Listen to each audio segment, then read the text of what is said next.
What's going on?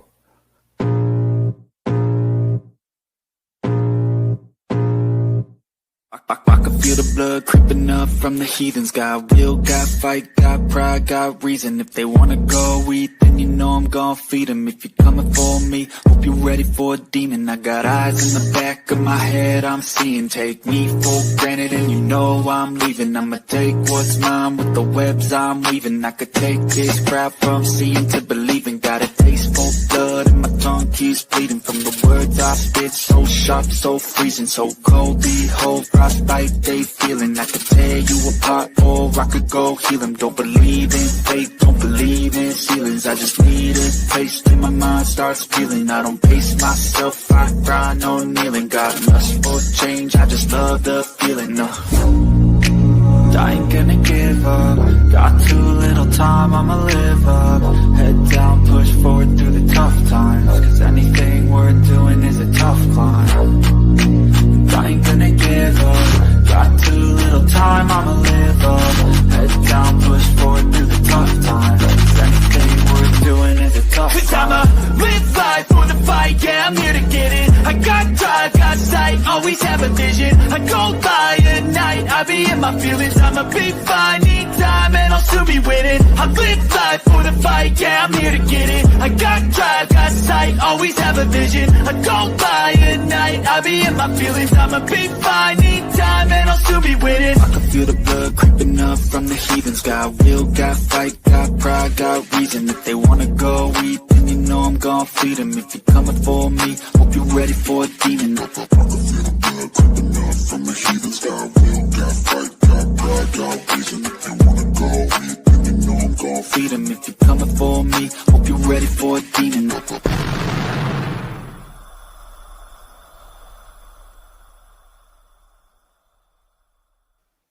Ladies and gentlemen, good evening and welcome to Dead Air Live on our Sunday night show. The next 2 hours in and around the topic of the paranormal with fantastic guests. My name is George Lopez. With me, as always, Mr. Ken DaCosta, and I'm excited. I'm excited. I am. And not only because of our guest going to be joining us tonight, but this is the last time you guys will see us before October. Halloween, baby. Yeah, it's Twilight Zone. I tried to do what everybody else did. I changed the pitch and the speed and all that to see whether or not they still ding us. We'll wait and see. That always makes Ken nervous. I do that too because he gets the emails. But yeah, October's here, man. I cannot believe it. It is. It got here fast, Ken, didn't it? Yeah, as they want to do, already in July, people are having skeletons in their front yard, and it's like, hey, we got to pump the brakes a little bit. We still got some warm weather here, but I'm excited. There's a lot ahead, for us here on Dead Air. For me personally, October is always what it is. So that's when everybody wants to talk to you, and then everything just goes black for the next 6 months. But it's all good. It's all good. And I think right after our mid-show break, we'll talk about all the investigations that you've been invited to lately, because it's pretty exciting stuff. And our guest that's coming and joining us the first week of October next week, which is going to be wonderful. And who knows what the rest of October is going to bring us. So make sure you guys do hit that subscribe button. Also, make sure that you click on the thumbs up and also the reminder bell. And that's, again, very important for the algorithm. Again, it tells the automated systems, the AI, to promote us in other regions of YouTube. So we appreciate you guys doing that. Either I cursed myself a couple of weeks ago, Ken, or you cursed me when I talked about how incredible the weather was. And now we got 2 storms brewing off the Atlantic coast of Florida. And luckily, it doesn't look like we're going to take a hit from it, but it's just one after another all of a sudden for the month of October. So we're not out of the woods yet, in this season that we like to call the hurricane season. So If North Carolina, all of you down there listening to us, button up, stay safe, and I hope that it's nowhere near as damaging as some of the others, Cape Hatteras and so forth. So, and for our Australian viewers, you're in the clear. Yeah, if anything at this point in time, you know, everybody along the East Coast, all the way up to New England, have to kind of keep a watchful eye to what might be coming up, because you never know when these things are going to turn back to the east or continue north. So hopefully, we go unscathed. Hopefully, my lawn furniture doesn't blow over like it usually does during these storms. You're supposed to put it away. Call FEMA on that. I lost another sofa cushion. Hi, Sandy. How we doing here tonight? Well, everybody in there is ready and raring to go. All of our I am wonderful too. Patreon members and beyond. So, thank you guys for joining us tonight. It is time to start, because we have 2 hours and 1 hour per group of guests, and we want to get started on this right away, Ken. So, if you'd like to do the honors. Sure, I certainly would. All right, tonight we're going to talk a little bit about the Monroe House in Indiana, because it has a history of its occupants being forced from the location by paranormal occurrences. Probably goes back to around 1940. And it's also in the past been a rumored haven for occult activity as well. Paranormal groups have been known to flee in some level of panic, which brings us to a new documentary, a full year in the making, before we bring our guests on. Let's have a look at that.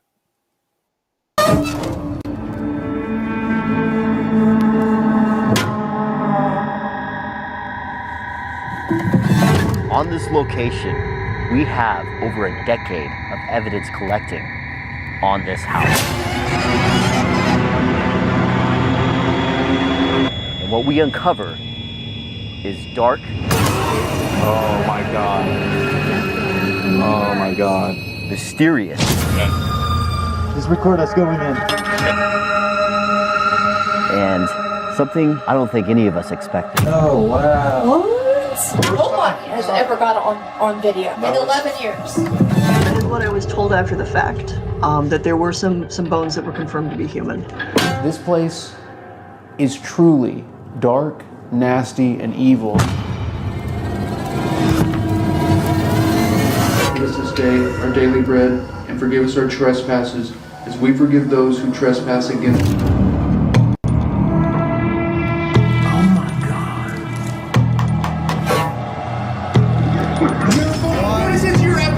Everything about what just happened was very, very disturbing. What the hell?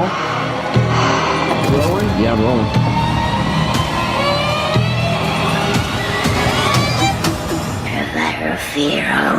Oh my God, this is awful.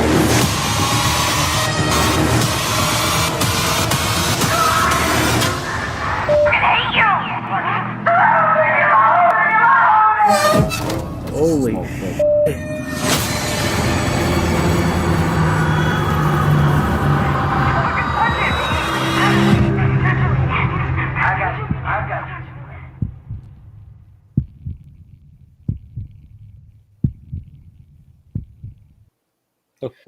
Got a chill yet? Well, you will.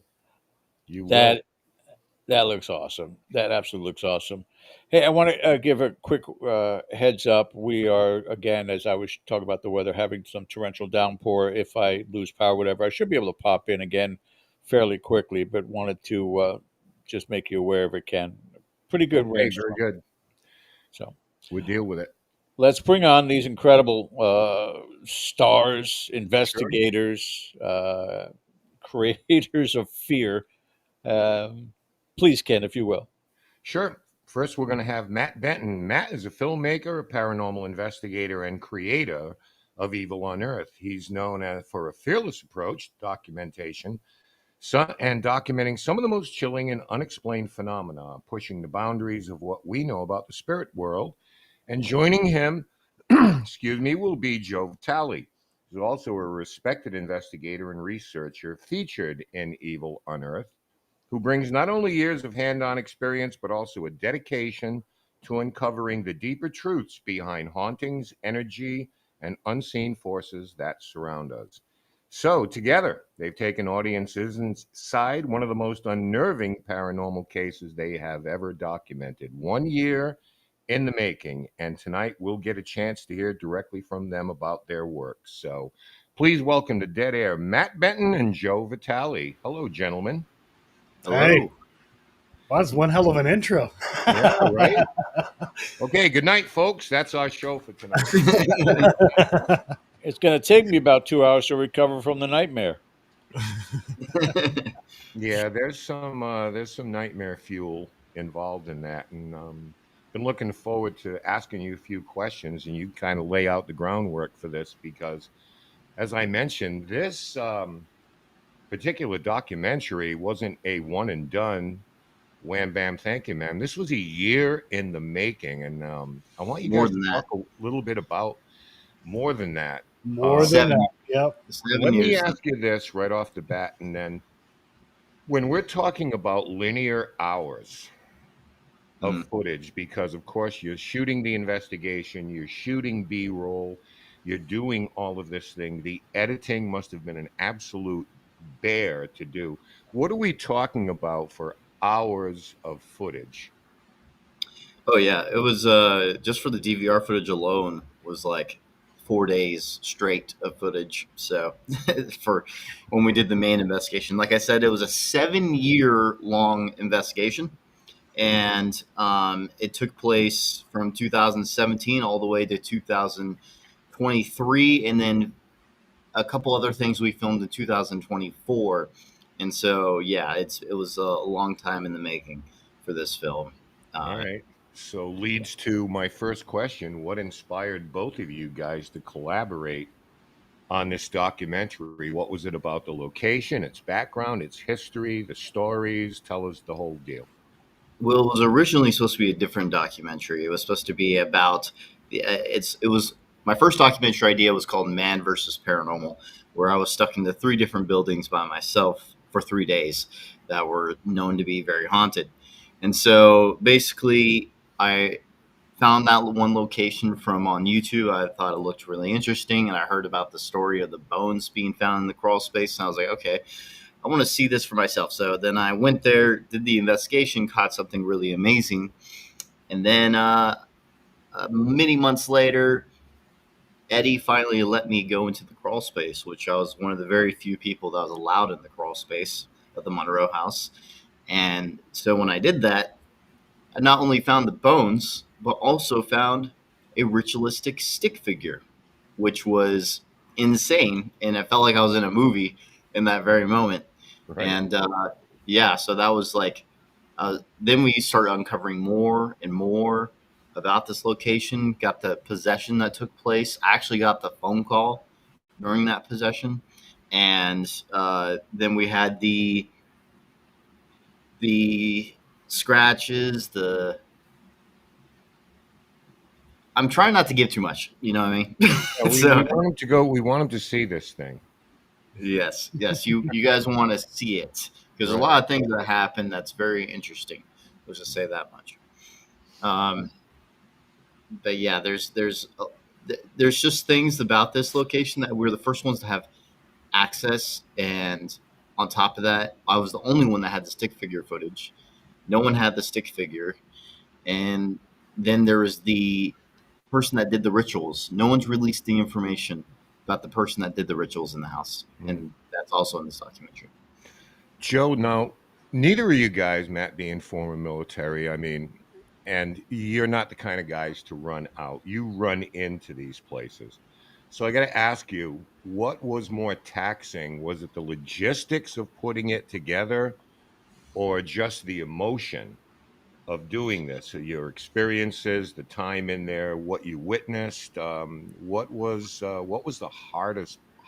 Let me put it this another way. What was the harder part of that? Logistics, because we don't really get affected by this stuff. So yeah, and I'm not trying to make us sound like, a bunch of badasses or anything like that. We're not afraid of this stuff. I mean, this is what we signed up for. And I always I have to shake my head when I see people go to haunted locations wanting to experience or capture something and then run away from it. And I'm like, this is what we're supposed to do here. We're supposed to go check it out. We're not supposed to run from it. So yeah, it was the logistics, and then having to go back to that location a number of times, which I love going to that location. But it definitely takes a toll too, because I am 8 hours away from the Monroe house, so it's a drive, and a lot of times I take that drive by myself. So yeah, logistics, yeah, and I'm sure the editing, because Matt did the editing. Um, I'm sure the editing and all of that footage. Yeah. Oh, I know it was basically sort of a nightmare Right. for Matt. Right. Now, the great philosopher Mike Tyson once said, "Everybody's got a plan until they get punched in the mouth." Right. And those of us who have spent a long time doing this know that you always like to formulate a plan. I do.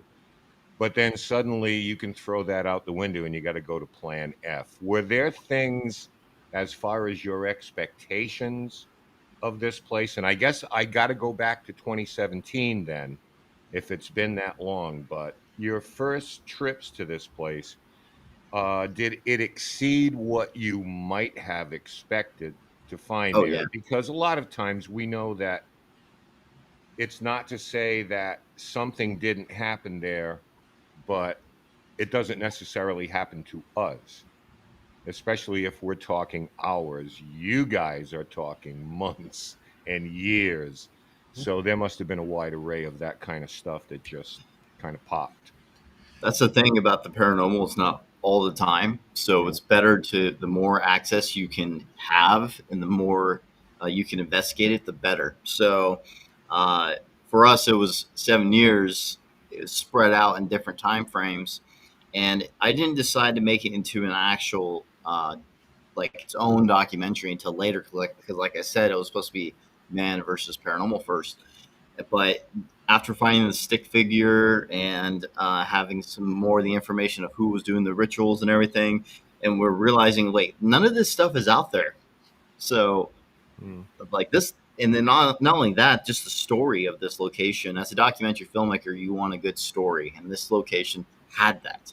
And so, I was like, this location needs to be its own film. So instead of Man vs. Paranormal, I kind of scrapped that film idea for now and decided to do this one. And yeah. When we do documentaries, we just don't want to say, hey, let's just go here just to go here. We want to make sure that there's a good story behind it, the history, things that have happened, and such. So it's not like we just whatever location. We really want to make sure that whatever location we're going to has a good history, has a good story, maybe not even involving just the history, but others who have gone to the location and investigated how it affected them and things like that. Because it costs a lot of money to make documentaries. You got to pay for the location, the traveling, and just everything. So we do have to be picky about what locations we do documentaries on. And I would say the most expensive is probably the music I pay for. I spend a lot of money for my sound design and also music. So it's I would say that's probably the most expensive out of the film. And also the cameras that we got for this film too. I spent like $13,000 on this one camera setup. So it was pretty pricey. Would you agree? And of course, you've got investigation footage in there naturally because you want to document your experiences. But would you agree that the best documentaries are the ones where the people on screen aren't afraid to just take a step back and let the story of the location kind of tell itself? Because that's kind of what brings you there in the first place. Exactly, 100%. And on top of that, you can tell which ones have the passion when they were doing it, and which ones are just the same cookie cutter stuff you see on TV. Sure. And it's same with YouTubers. Yeah. You can tell who is passionate as a filmmaker and as an investigator. And like Chad Kalick is one of them. There's a few I can name that you can tell that they have the craft and they have the artistry and the ideas to create something maybe unique, and they're very passionate about it. And that's one thing I get from the reviews from this. Some of the people say that you can tell that this person has a lot of passion towards it, even from the critics. And Right. so I was like, that's pretty. I like that they see that, because I think passion is something that really shines through these documentaries. Yeah, I think that comes through to people. They can kind of, pick up that vibe where, clearly we're all in the idea where we can see performative art, whether it's on TV, whether it's on YouTube, and people are putting on a show. Joe, from a spiritual and kind of metaphysical standpoint, what is it about this particular place that draws the kind of energy that it is there? Is it just the background? I know there was some tragedy there. I talked about rumored occult activities, maybe when the place, I'm not up on the whole history. I don't know if it sat empty for a period of time and people just came in, squatters or whatever. But what is it about this particular place? Hey guys, what is it about this particular place? Do you think that draws the type of energy that it does? Um, so, in regards to the rituals that were done, I Yeah. do believe that that plays a big role. Now, is that a thing? Because I said alleged because I want to be careful, but I, I you mean, you can back that up. it's a thing. Here's the problem. Now, Matt had tried to interview the guy who did these rituals, and basically he told Matt to f off. I guess Yeah, you can say. I offered him money and everything, and I was like, I could blur your face, all that. Right, It's or just not show your face at all, and he was still no. Like I offered him Yeah. $2,000, and he's like, no, he doesn't want to talk about it. Right. It is what He's it is. legit freaked out. He's legit freaked out of the place. Um, so I do believe that that is a major component of what's going on with the home. I have always said, and I will always stand by this, that demonic hauntings are more so psychological than it is physical. And the reputation that the house has with people going there, and these are people who don't necessarily know each other or anything like that, their stories are kind of the same. They get aggravated, they get mad at one another. Mm. Um, I think it also likes to pinpoint, like just focus on certain people, certain individuals who go into the home. And that's something that was shown in the documentary, was how this place can affect certain individuals. But I also believe, um, and I'm saying this in the nicest way possible, I do believe that women are far more closer to the paranormal than us men, and that's, again, not, this is not a negative, I promise. Emotions. Women are just high emotion beings rather than us guys. Us guys are like whatever, but women, they have that emotional drive, and I think what is there likes to take advantage of that with females. So, ladies, don't come after me. Yeah, That send, wasn't send all your negative. emails to Matt and Joe. You can email the hate mail to Matt Benton at Right. no. Um, Sure. but it does seem like more often it targets women Yeah. than us, like men. Well, But I see that in quite a few other locations as well, just in my experience, what I observed, mm. anyways. Well, I think it's a given that that type of thing will affect people who are more vulnerable. And that could be whether it's substance abuse or domestic violence or some kind of dysfunction in the home, emotions, what people are going through. Um, that seems to be, I can't prove it. There's no empirical data, but just anecdotally, in the stories I've been told, it seems like somebody has something going on there. In terms of the malevolence at this place, do you guys believe that malevolence is always external?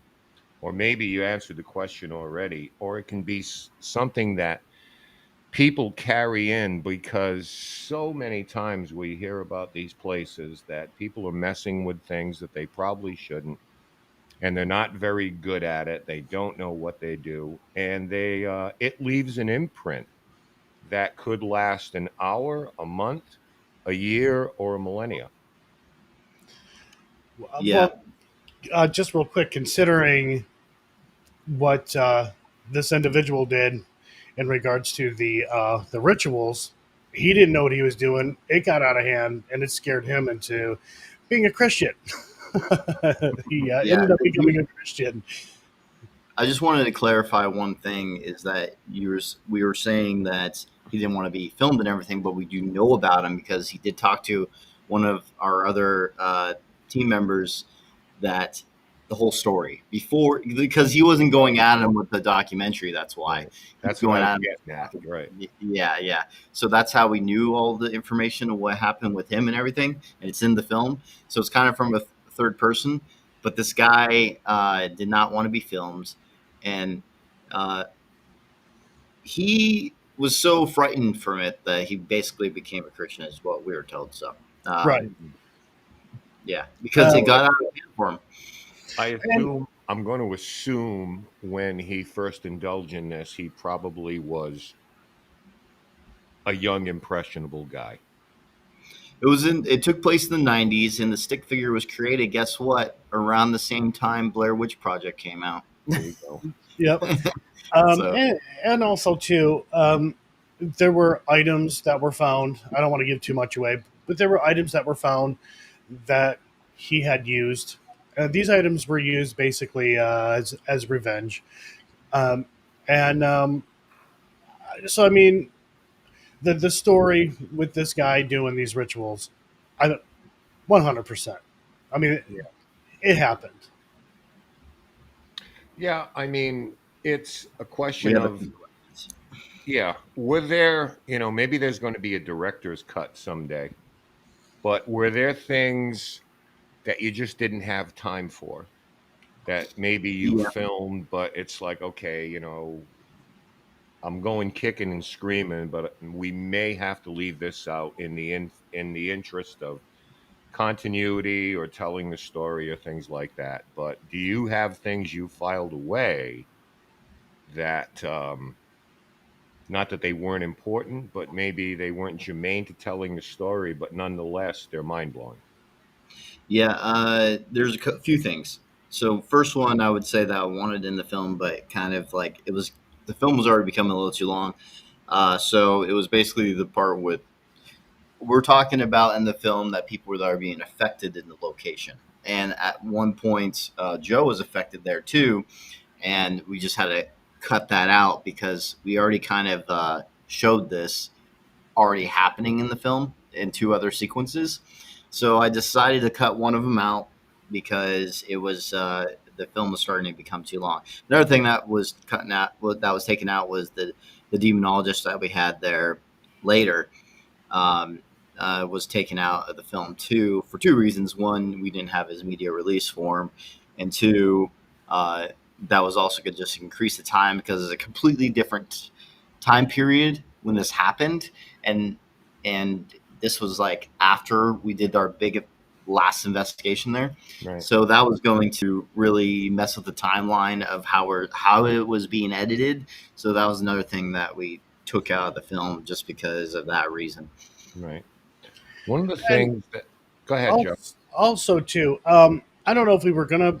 I think there were reasons why it did. Other reasons why it didn't make it, but there was footage of Matt and I, along with two friends, in the basement, and it sounded like a rock got thrown. Mm-hmm. Now it happened twice. Now I can't tell you with certainty that if a rock was thrown or whatever, but something happened. It didn't go to the documentary. There was something else too. That was the main. I was wanting to put that in there, except the issue was Joe didn't have the raw footage anymore, Right. and then when I used his footage, which I had to like crop in, it looked horrible, and so I was like, okay, I can't use this in the film because of pixelation and all that. So I'm like, that was the main reason why I didn't make it, is because of quality, and I wanted the whole film to have good quality. So that's Right. the only reason. Yeah. And then Matt was talking about how it affected people. So I was being interviewed, and one of our guys, Mike, he was just talking to me. Like, he wasn't doing anything wrong, but for no reason at all, I just got mad at him. I was like pissed off at him for no reason. I even looked over at him. I'm like, dude, I want to walk over there and like just punch you in the face, or I don't even know if I said that or not. I know that's what was going through my head, but I was pissed at this guy for no reason. I held it together, but I just knew what was going on. Mm-hmm. I knew there was some sort of manipulation going on, but everything was fine. We're all good.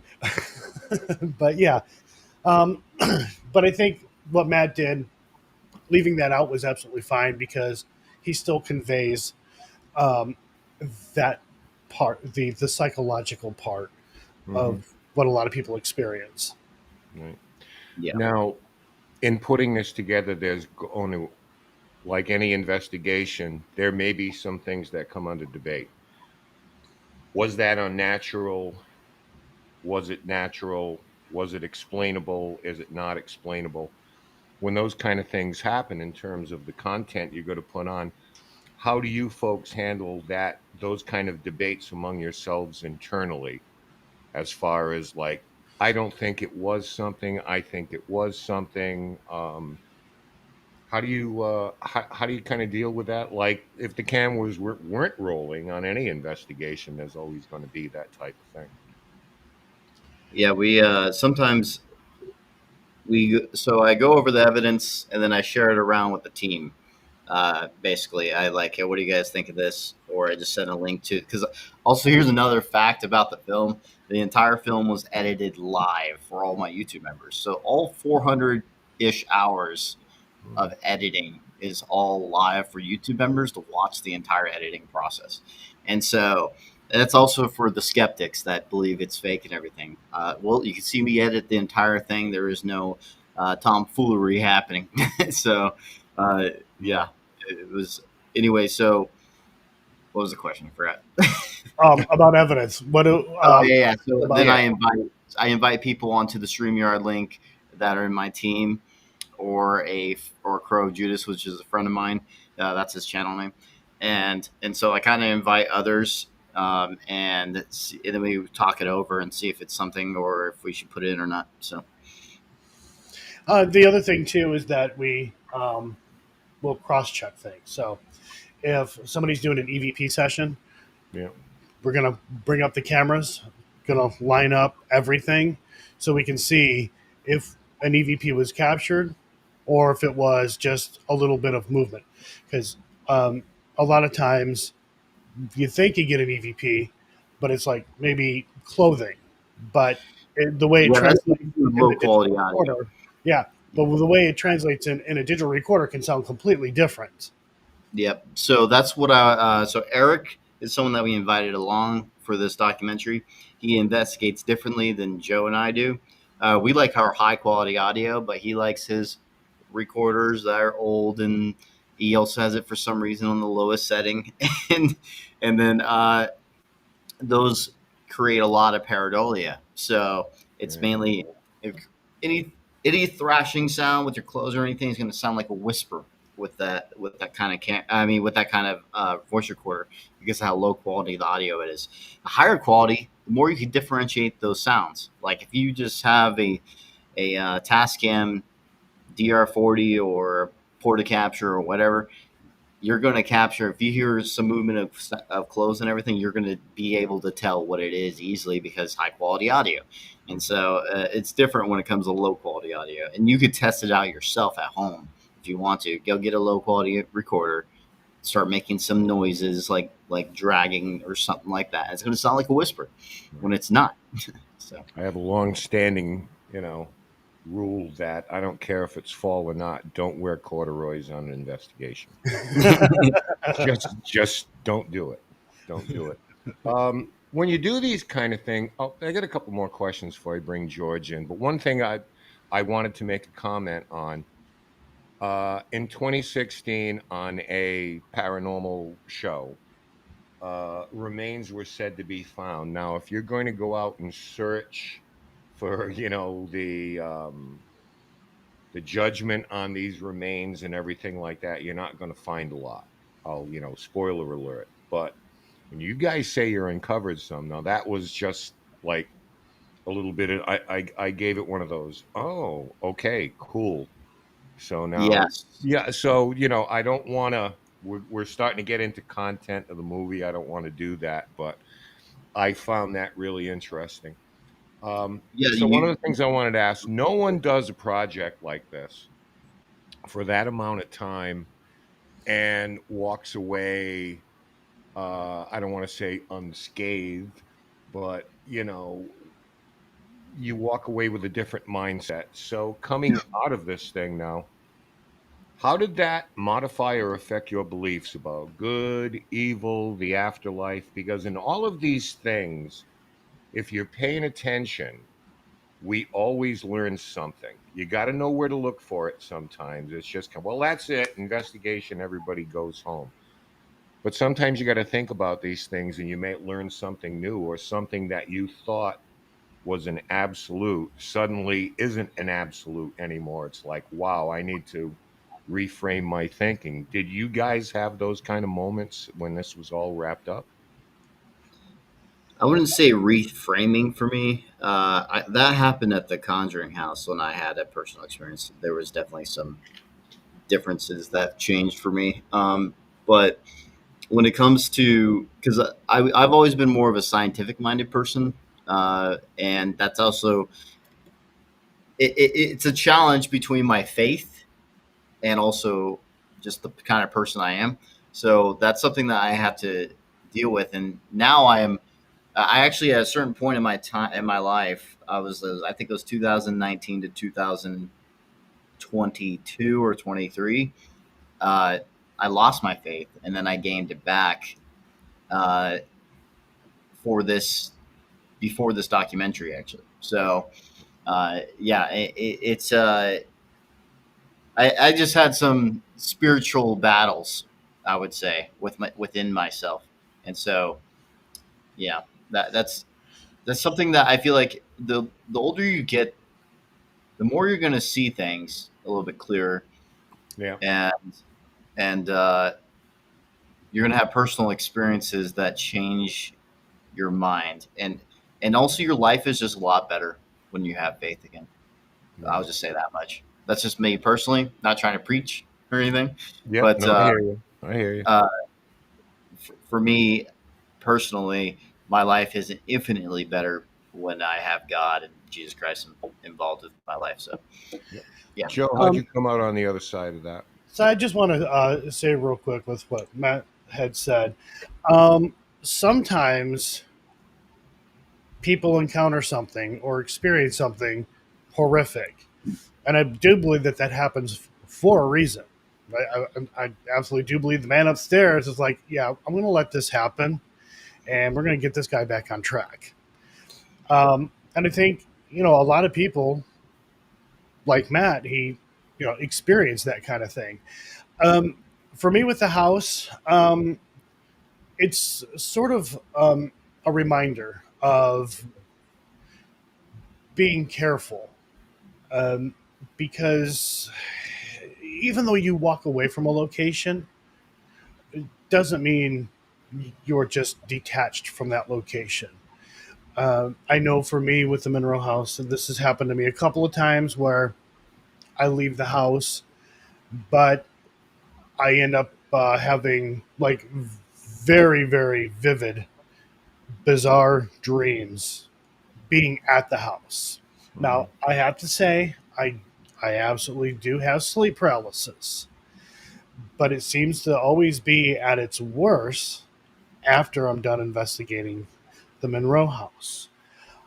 There was a time, like when we went to film the documentary, I came back and I stayed with Dawn at her place, and I hardly even remember this. I had something caught up in my throat. I remember getting up, trying to cough it out, and it was just this nasty black, like frothy stuff. I don't know what it was. Um, I remember going back to bed, and then I don't remember anything after that. Tom was like, I was rubbing your back. I was asking if you're okay, and you were just staring off into La La Land. Apparently, I was awake, but I don't remember any of it. And there's been a couple of times where I've been here at the house, and some little random things just happen. Like I had a cup up on a stand or whatever, and just no reason, just falls off. No fan, no nothing. Like I don't know. Could it have been something natural? Maybe, but it just doesn't make sense how just a cup that's got some weight to it just falls off the dresser. That's what it was, and just other little things here and there. But you know, like I said, it's kind of a reminder that even though you walk away from a location, something can still be attached to you in some way, shape, or form. And luckily, it's only temporary; doesn't last very long. Yeah. It doesn't necessarily have to be in the physical realm or spiritual, but when you're that emotionally and physically invested in a place, psychologically it can stay with you. It doesn't necessarily mean it's an entity, but Oh, you I become agree. immersed in it.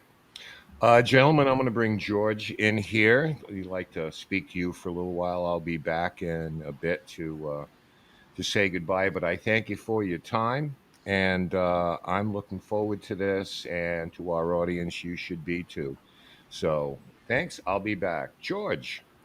Thank you, Ken. Appreciate it. A couple things quick. As again, we are introducing Ghost Augustine in our second hour, but I want to get to these particular statements and then a couple questions for you. Joe, first of all, I empathize dealing with what I've dealt with in the past, whether you're aware or not, of the place here in Florida called Curse City. And this same situation, getting a little bit too close, too personal, and having some incidents in my life because of it. So I can completely understand where you're coming from with regards to that.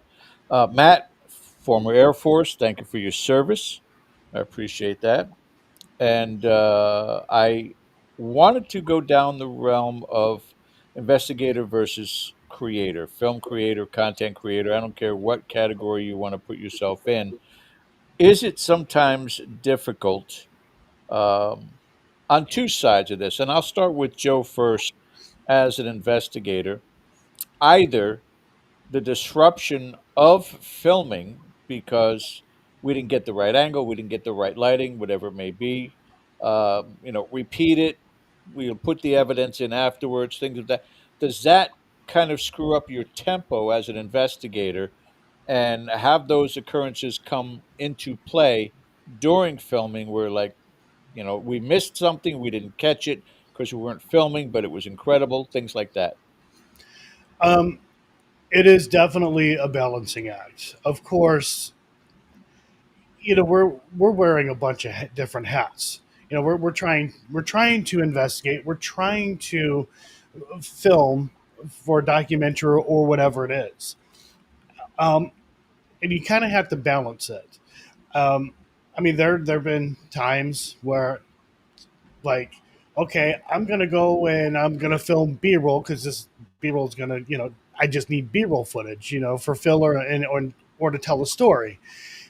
And then somebody will say, "Hey, you won't believe what happened." I'm like, "Did you record it?" No. I'm like, "Oh." Um, and it's funny. I investigated with a debunker. I'll loosely put debunker, more of a reaction channel. And it was funny because he would always say, "Oh, of course, something happens," and nobody was recording. And I'm like, "This happens a lot." So investigating with him, he experienced that. They experienced something. Now they're not sure what it was, but nobody was recording. He's like, of course, this is going to happen. Um, when we're investigating, yes, we have cameras in our hand, but at that point in time, we're investigators first. Doing B-roll footage, doing interviews, things like that. That's filmmaker mode. So we do try to um, balance things. It's not which is easy. I was Go going to ahead, say, Matt. I was going to say, which is why we, for this next documentary, we have new crew members. So we'll just say that. So, Yeah. Well, I mean, how significant is it for you, Matt, to make sure that you have camera saturation? Um, that is the important part because you can't be everywhere at once. And yeah, isn't it funny and strange that you guys may be back at home base and all of a sudden it's kicking up in this area of the house? And, at least you can rest assured to say, we've got the camera rolling, we can review. I mean, we yeah, do we have. have DVR But there's systems. got to be blind spots. Um, Yes, there's blind spots, but not. This is a small house. We have most rooms covered, but there is some blind spots. yeah, I mean, And that's always going to happen unless you have a lot of money for more cameras. Is there uh, I guess, some sort of a education each time that you do this, that for the next one, whatever mistakes were made, whatever things that you wanted to change out, you're going for in the next location, the next filming? Yeah, the yeah, biggest one that I wanted fixed is the lighting. Because I didn't have soft boxes for this film. And on top of that, like for the fireplace sequence that you see in the trailer and that you see in the film, I would have put yellow lighting on myself that kind of matches the fire because in the dark a lot for that shot. And so there's like stuff like that I would do differently if I had soft boxes and more lighting equipment than as a filmmaker standpoint I would be doing. But that's why every film gets better. Like our first film, we didn't even have cinema cameras. We were using mirrorless cameras and camcorders is what we filmed with for our first film. And we made it work.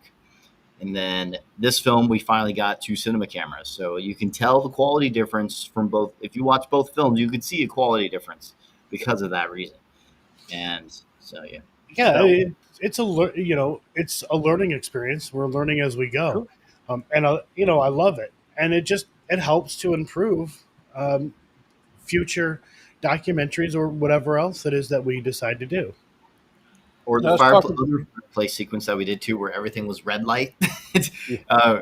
If we had more lighting, we would have had underlight of regular. We would have white lights and red lights in the background, is what I would prefer. But we didn't have enough lights, so yeah, And we're it's not, it, making documentaries. It's a lot of fun, but it's not raining money over here. We do it because we love to do it, and we're learning, as we Certainly go. understandable. Let's talk about impact. Although this is not on the scale of the Conjuring films yet, you guys just getting started on it. But what does that mean for the Monroe House? Investigations obviously are available or open there. But does this kind of open the floodgates for everybody that wants to get in there and experience what you guys have? It's funny. Some people have come forth, say they want to go to the Monroe House now, and also it's funny because we feature our friend Josh's deadlight in the film, and now he's getting a whole bunch of calls about getting more deadlights because we show the Paratact helmet that he helped design the IRs on that, and so now that got people interested in his work. So yeah, it's like it's it's funny what the exposure can do. Yeah, so the Blu-ray stuff is going to be coming soon. Right now, it's available on Prime Video, YouTube Movies, and Google Play at the moment. It's going to be on a lot more other places later. Is it mostly going to be increased exposure for the month of Halloween? You couldn't ask for a better time for release. Oh yeah, every Halloween we get more viewership from both films. So Right. Um, what I also enjoy about doing these documentaries, and not just documentaries, but just YouTube content, but it mostly weighs in on the documentaries, is that hopefully our documentaries will help locations get more bookings and be able to fund repairs or whatever it is that needs to be done to locations. So I really hope that the documentary has a huge positive impact for Eddie and Pam for the Monroe House, and brings more people to it. I mean, it's one of the cheapest locations out there. It's $175 or something it's like 200 that. now. It's 200 now. It's still cheap, It's still cheap. You think? and Let's compare that to the Warren House. right. And we'll leave it at that. But anyways, you get you got beds. You got two beds. You got two working bathrooms. You got a shower. You got a refrigerator. You got a microwave. You get coffee. They give you pop, water. I mean, like, you're good to go. It's Yeah, like and- you're basically paying for an Airbnb that's haunted, basically, and so and it's pretty cool. Uh, because of the context in which you are presenting this film, do you want to, right now, live on our show, heed any warnings to investigators that are now going to be curious about the Monroe House? you want to go Just first? I would just say be for some individuals that, like we said earlier, this is very selective for the kind of people it affects. Some people get nothing, some people get a lot of things, and some people get affected. So that's the thing. The people that get affected, it depends on the individual, No way to and pinpoint that. No way to. no way to pinpoint it. And so that's the only thing I would have to warn. If you're very easily affected by these things, I would recommend maybe not going to this one. If you're not, then I recommend you trying it. If you're an investigator and down for it, I know there's people out there that don't want to do it, but yeah. And keep your expectations low, because I've been there many, many times, and most of the time it's quiet, it's chill, but sometimes you get those surprises, and that's just like any place that we go to. We could investigate a place 5, 6, 7 times, and out of that, maybe one time, something interesting happened. So going into it, don't have super high expectations. Go there, investigate it, enjoy your time there. Any, again, warnings for content creators with regards to provocation? Is that even a factor? Obviously, in the trailer, there were scratches that had occurred, and there are those in there that are going to want to either duplicate or amplify the experiences that you gentlemen have had. So, is that an important distinction for them to be aware of? Is you go in there, guns blazing, you might get fired back. So quickly, I have noticed that if you bring a little bit of negativity, that you can get a reaction. So I can go ahead and say this because it's already out there anyways. When Dawn and I were there, we were teasing about another YouTuber being at the house and kind of being negative about it, but I was basically experimenting. And I swear I thought Eddie walked into the house. We heard footsteps coming towards Dawn and I, and then just stopped. I was literally expecting to see Eddie come around this corner from a hallway. Was not there. We went, we looked, nobody was in the house. So, yeah, it was. You see it in the film. Yeah, you'll see it in the film, but sometimes I don't like to do it, but sometimes it's like this necessary evil that you kind of got to do just to see if you can get something to happen, see if you can get a reaction. Not something they do at every location. It's very rare that I do that, but with the Monroe house, it's kind of like, let's push a little bit. We don't recommend it for everyone. Like you have to be willing to deal with those things. And Joe and I have been doing it for a very long time, so we kind of already know what to expect.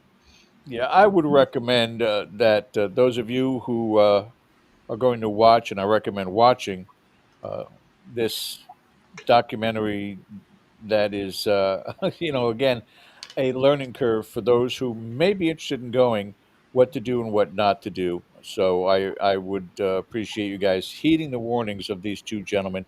Ken, if you want to come back on with us, but I wanted to thank both you guys and congratulations on this endeavor. And again, it's a labor of love because you put a lot of time into this, and I really, really am so happy for your guys' success, and I wish you so much more. I have one question for you, George. Please. So Andrew Perrin mentions a George Lopez in our documentary. Is that you? That's me. That's him. I connected the dots now. Apologies in advance. Yes. These guys have been around for a while. When I hear George Lopez, I think of the comedian actor.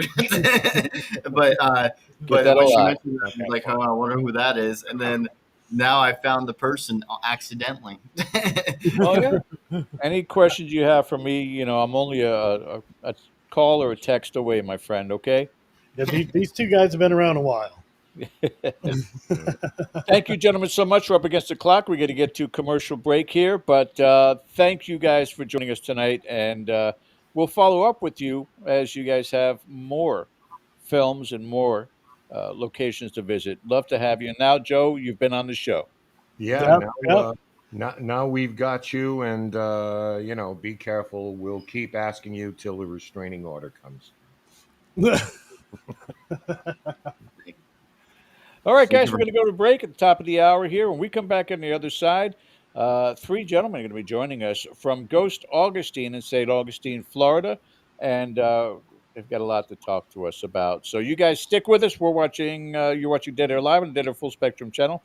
We'll be back right after this. We'll be right back after these commercial messages.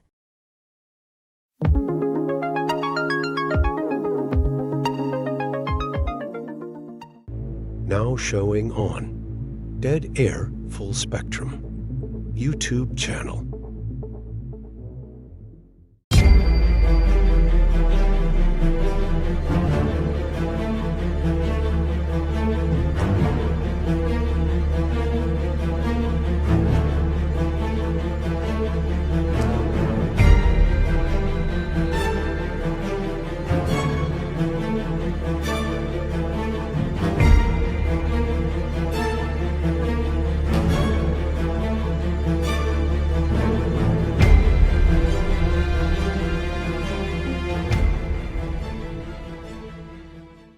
New episodes of Extremely Strange coming soon.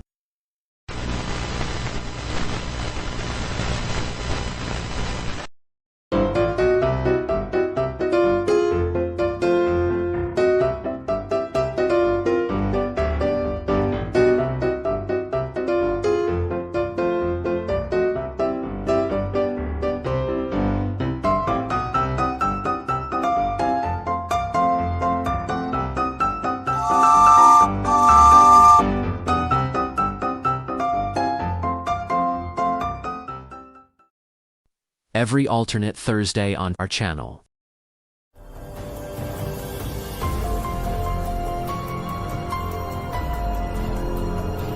Every Thursday. Opposite. Well, that was weird.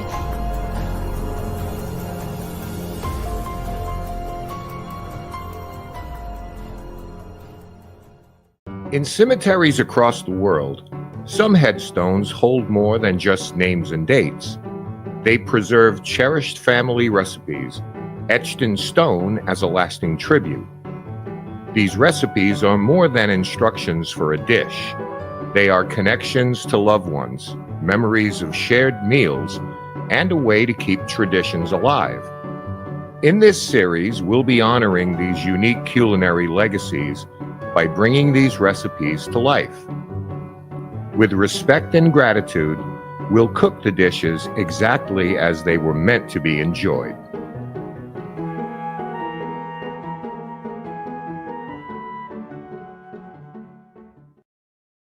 New episodes of Last Bite coming soon.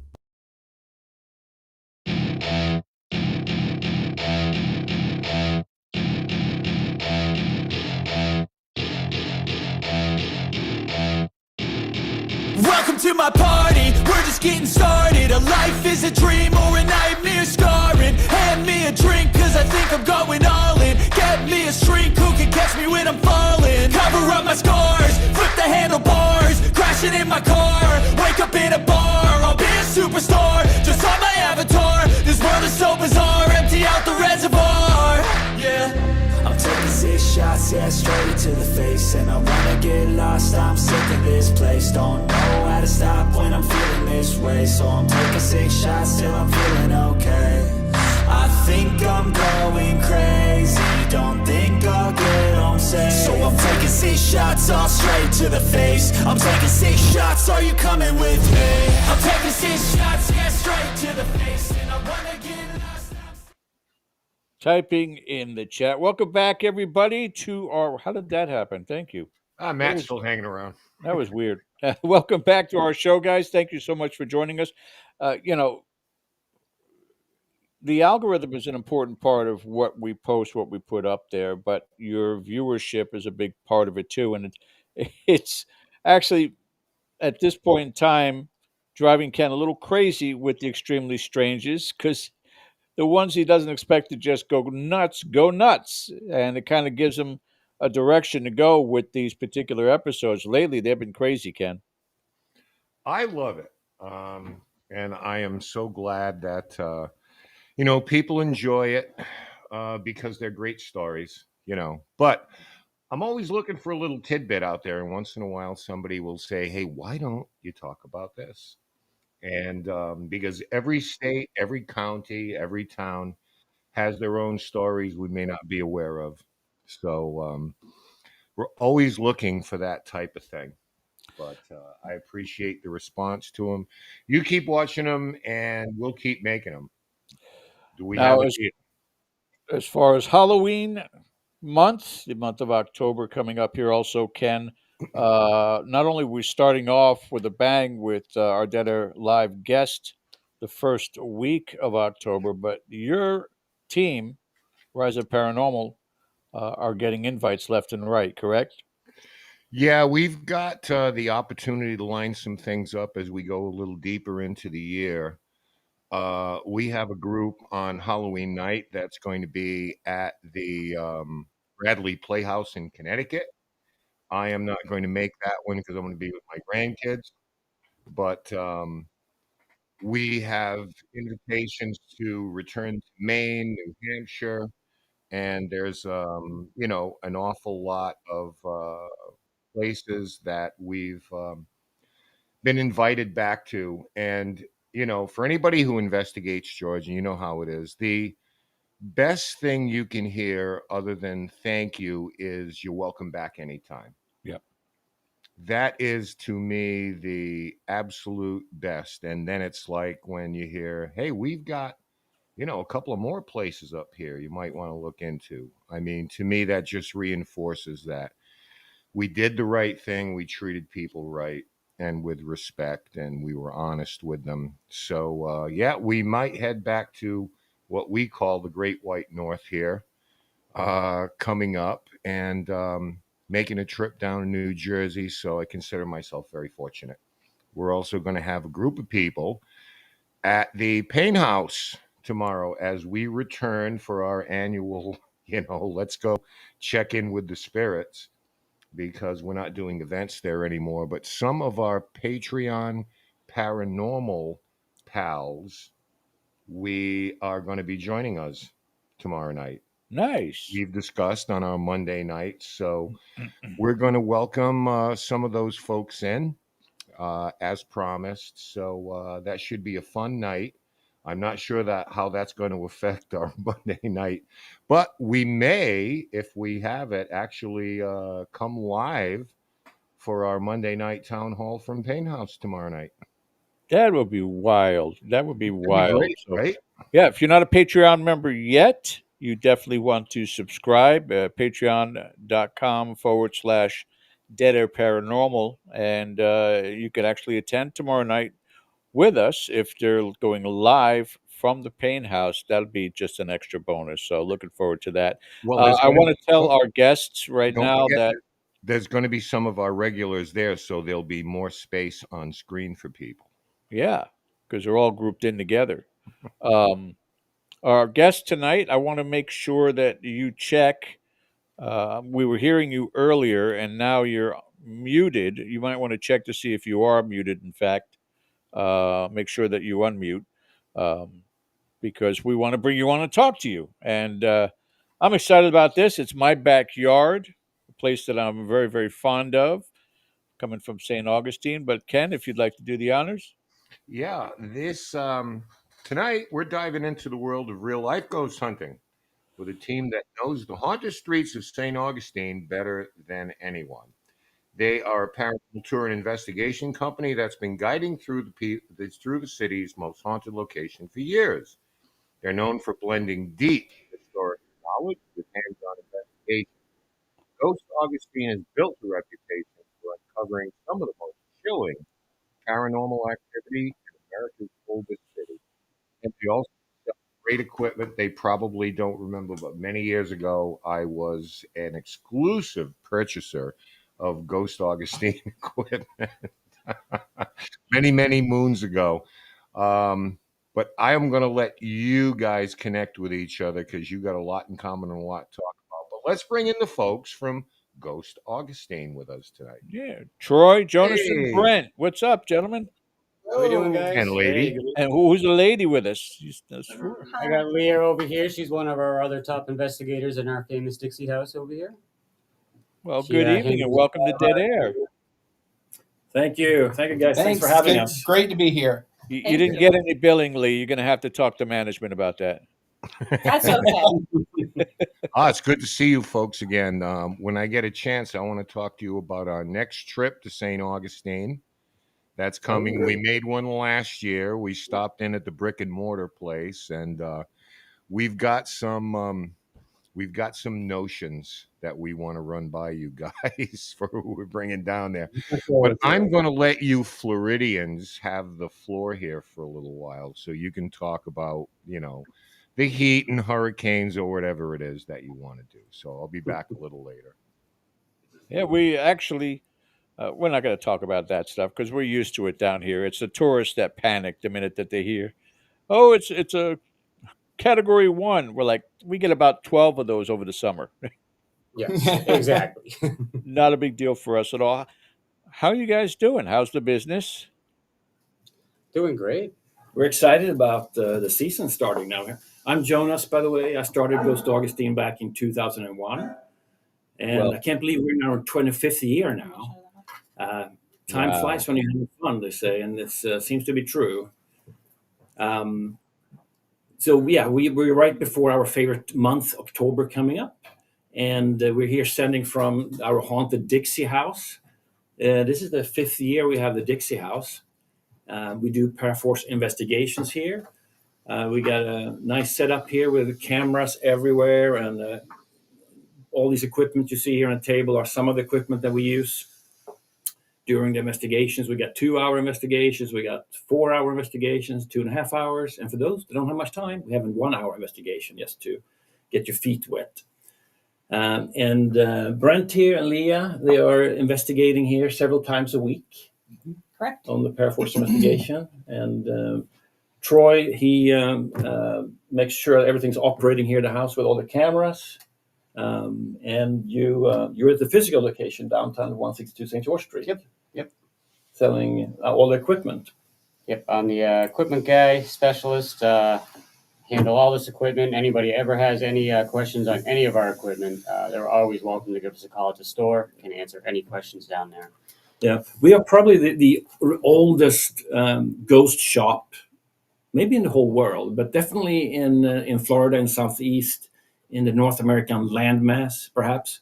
But yeah, we started in 2001, and the first piece of equipment I took in was the K2 EMF meter that we started using on our paranormal investigative tour, the Haunted St. Augustine, original walking tour of paranormal, investigating paranormal in St. Augustine. Was started by Dr. Harry Stafford. Are you familiar with him? I am. Yeah. I am. Yeah, he was a professor of human consciousness studies who was retired, and he had a master's of divinity from Harvard, and he loved St. Augustine. Came down here and was one of the starters of that tour, one of the founders of that tour. And together with him, I discovered that this was before the K2 EMF meter was used popularly for paranormal. It wasn't known for it yet. So I just started carrying in the store because it was a great meter made in America. And he started noticing on the paranormal investigation tour a strong correlation between people getting touched, people getting weird phenomena in the pictures while the K2 meter was spiking. And this led to us being able to sell a lot of them in store and eventually getting the exclusive distributorship for the K2 EMF meter. And they were going to stop making them, because they only made them for home use, for checking your electrical wires at home if it was too high EMF levels for your health. Correct. But that market was disappeared quickly. But I told them, hey, I think this could really be a useful instrument for the paranormal that a lot of people want to have. So thanks to that, they continue making them. And years down the road, finally got on Ghost Hunters. It blew everybody's mind when it was on the Sharon Tate episode. It was Chris Fleming that introduced it first time on Ghost Hunters, right? Yes, that's what he did. Yeah. He called me before the episode aired and told me that, Jonas, this is gonna. The jaws were dropping on the Ghost Hunters when the meter was responding to the questions at the house correctly with yes and no. So after that, it became a staple brand for doing EMF work, do K2 work. So they are still around, even though there's so many copies from overseas that are inferior, that cost a third of the price, not as good at all. They don't work right. They break apart after a few months, but these will last a lifetime, the real US-made ones with the quality parts in. Anyhow, that's how I got started with this. And then after that, it's developed, and we have ghosthuntersequipment.com, ghosthuntersequipment.com online. We're one of the top sellers worldwide for equipment, and we have our physical store at 162 St. George Street, downtown. But I know you want to hear about hauntings, so we're going to let Leah and Brent. I don't want to talk about hauntings. I want to talk about how you deal with all these youngins who probably most of them were toddlers when you started in 2001.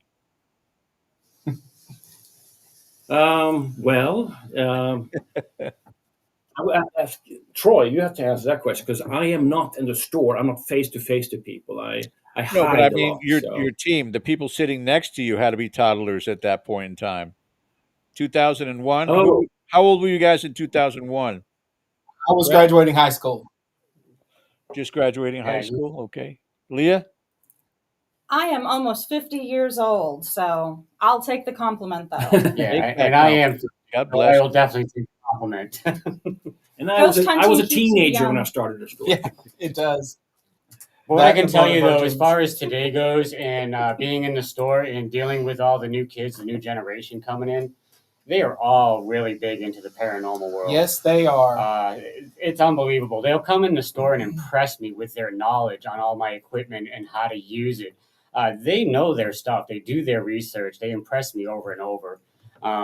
So I've been really happy dealing with a lot of the kids these days. I got worried that, the new generation maybe would just start getting out of it, but it seems like they're in it more than even we were back when we were their age. I feel like the new people too coming into it, they're a lot more open-minded.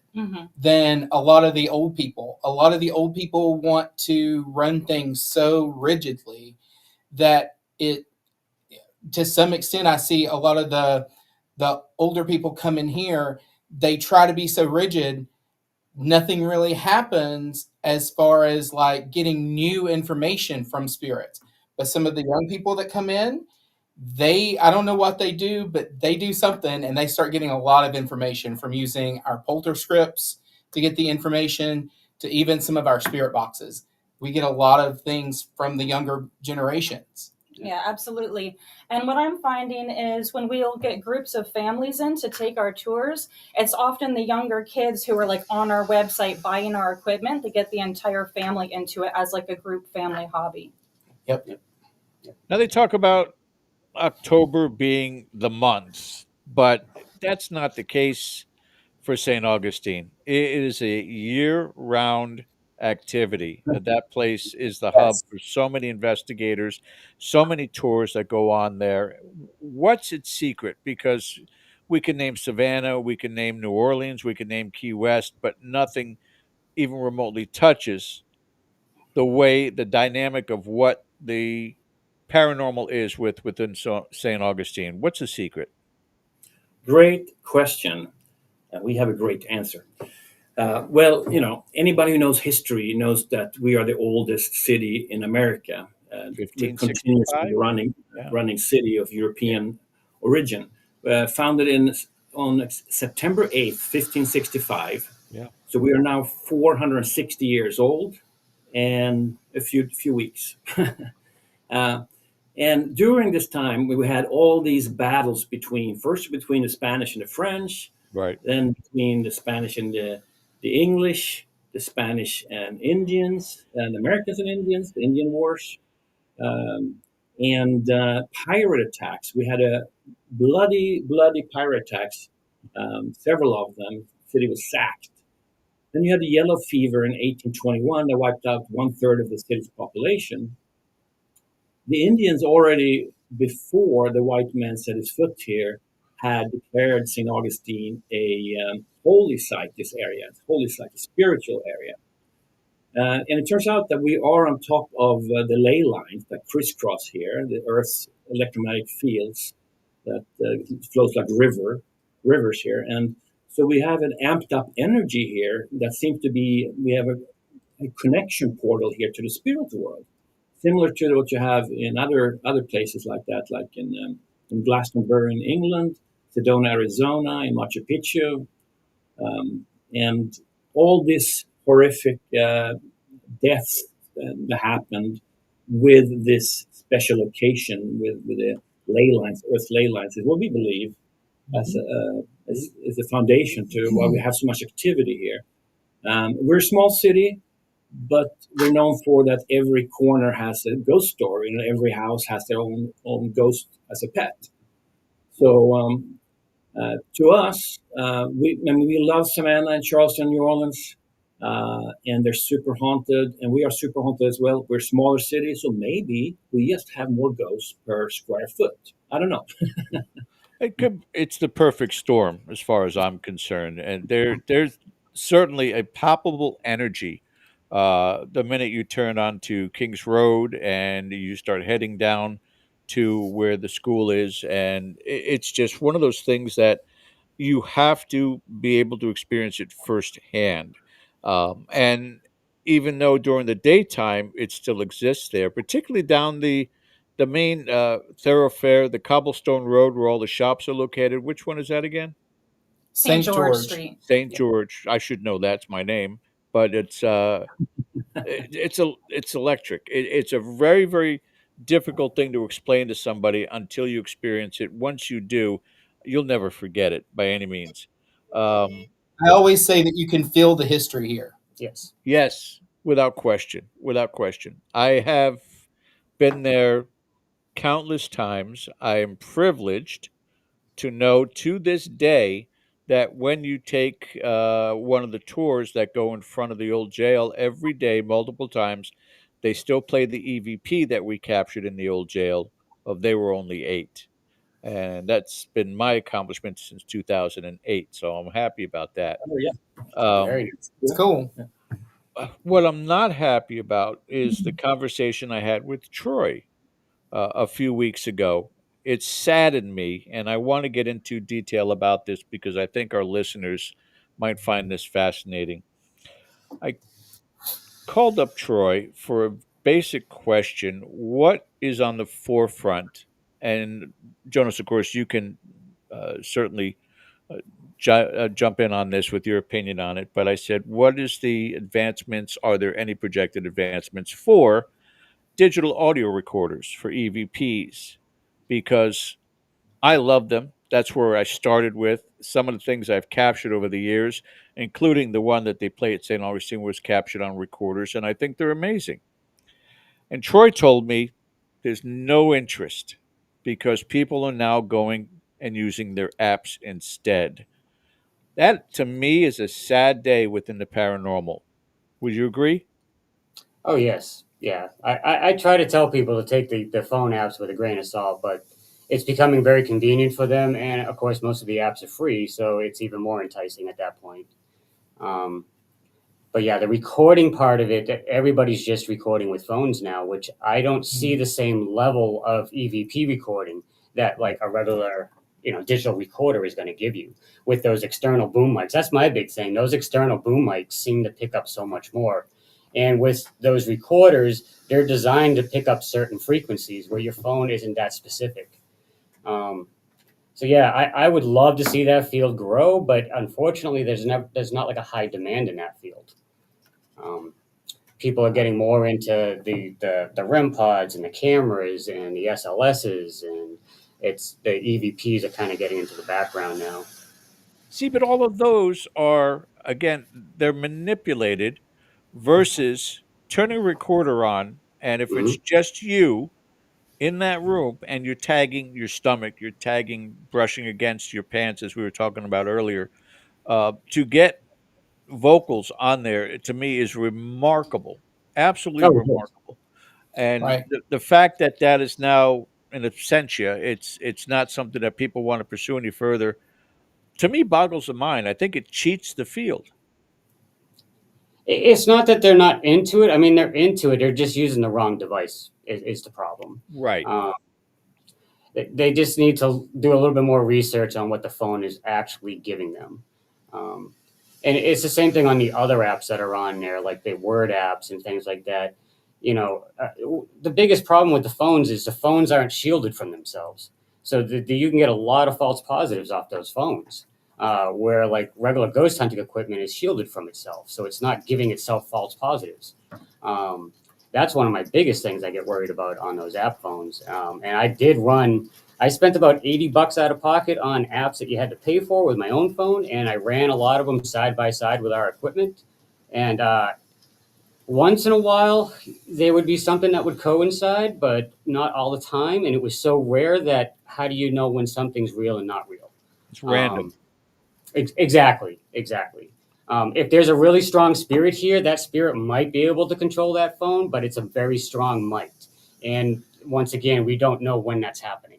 That's why I do prefer to just use the real equipment myself. Um, I had high hopes for the apps when I first got into the apps, but yeah, I soon lost that after experimenting with it. I'll put the web page up here in just a minute, but I would like to go full screen with you guys and just show everybody some of the equipment that is available, both online or if you visit down in St. Augustine at the store. Give us a little display of what you guys have there, and whoever wants to go first. Yeah, we just grabbed some of the things that were conveniently around here. Start off with the standard REM pod. Everybody's probably familiar with this one. Must-have piece of equipment, of course, the REM pod, yeah. And it has the built-in ATDD, automatic temperature deviation detection. So if the temperature drops 5 degrees or goes up 5 degrees from what you set it at, from when you have started and set it, it will alert you if you have a drop in temperature or increase in temperature. Right. I like those a lot because it's one of the more basic ones for them to use. So what it's basically doing, it's creating a magnetic field around itself. So something with energy actually has to break that magnetic field to set it off. So like if like I brushed a piece of paper by it or something, it's not going to go off. But anything with energy sets it off. Now, like I say, it's very simple for them to manipulate that. It's designed for detection, but I like it so much because I use it for communication. Light up green for yes, light up red for no, light up yellow if you're a child, light up red if you're an adult. I can do multiple choice questions very simply with that.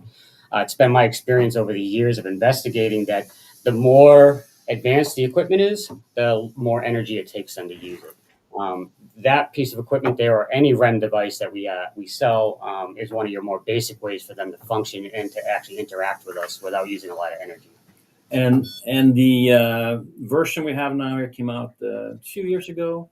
You have 4 different ranges you can set it also. The original REM pod didn't have that. It was this here, the Paraforce PRS, very beautiful piece of equipment, built in wood and metal. This one has the circuit that the original REM pod has only one range, so you can't do 4 different ranges. It does not have the ATDD, automatic temperature deviation detection, but it does have static energy. And we get a great results with this one because, I don't know, it's almost like a trigger object because it looks very interesting. But the first time I ever turned it on here to film a video, which we have up on YouTube, it started going off for something unseen here in the house. I wasn't even close to it. So yeah, it just starts like that and sets the lights. And yeah, those lights there are the REM lights. Yeah. And the larger lights are the static. We actually had a really great activity just last If I rub night. my feet, I'm showing you the static. And the static lights went off in a circle twice all the way around the machine, and then it stopped. That was me touching it. We were very close to it. But that's a great piece of equipment, the Paraforce PRS, built-in REM pod from the original circuit, and also a static, directional static, just like maybe you're familiar with the Paranologist 360, Periscope 360. It shows which direction that one's not made anymore, that piece of equipment. A lot of people probably heard about that one. A lot of controversy about Paranologists and what they did to people. I mean, they took orders in advance, took the money, and then never delivered the equipment. A lot of people never saw their money or the equipment. And we were a reseller of theirs, but we refunded all the people all their money, lost a lot of money on that. But that was a good piece of instrument. And so therefore we have created, based on the same technology with directional static, you can see which direction the static energy is coming from and moving to with all these lights going here. And that one is related to same type of same material as the famous Paraforce PMB, the paranormal music box. It's the first one on there, right there. Yeah. This one is really, I mean, the spirits just love this one. Have you tried this one yourself? No, I have not. I know many investigators who have used something similar to that and exactly like that. Yeah. This one, high quality, it works on radar ultrasound. So this one has to bounce off a wall or something within 16 feet and come back, and it's really high quality. I visited it's actually built in Europe for us. I visited the factory this summer, and those guys, they really know their stuff. We have a built-in high quality ultrasound radar here. Top quality, but it looks interesting too. And pretty much, I mean, what's your guys' experience with it when you use it here at the house? We get great results with it, and it actually has a spookier song than a lot of the other paranormal music boxes. And that one really will get the customers excited when they're doing a tour here. Yeah, we hear so many great feedbacks on this one. But, I mean, the PRS is awesome too, but it hasn't taken off very much. But I think it's because it looks too much like a REM pod and has a higher price point due to it's built overseas and for us in Sweden and high quality. But you can't get a better sales pitch than application if you're utilizing that with people coming in for investigating, and they get a lot of activity off one of them, they're going to want to keep going with that. It's a lot of fun to use it in doorways, especially. So that's where most of the nights that I'm here, we use it in doorways. And so it's fun to see what's coming in and out of doors and in and out of rooms whenever we're not even in there. We can be in other rooms, you'll hear the music box go off. So then everybody goes running to the next room to find out what's going on. I mean, yeah, everybody else loves this piece of instrument once they have one, and they usually say it's their favorite piece. So it's well worth the investment because it's a lot of fun, and you just get ton of activity. I was a guest on the Ghost Finders back in 2018 up in upstate New York at the Greystone Mansion, I think it's called. Greystone Mansion. Yeah, you familiar with it? Yes. Yeah. Yeah, and I mean, in that episode from 2018 with the Ghost Finders, we had to ask the spirit to stop in the end because he wouldn't stop playing with it, and we see that quite a lot actually. That they just keep on playing with it because they're having fun. So you simply set it against within 16 feet against the wall or up in the ceiling. Do you want us to turn it on? Yeah, we'd love a sample of it. Go ahead.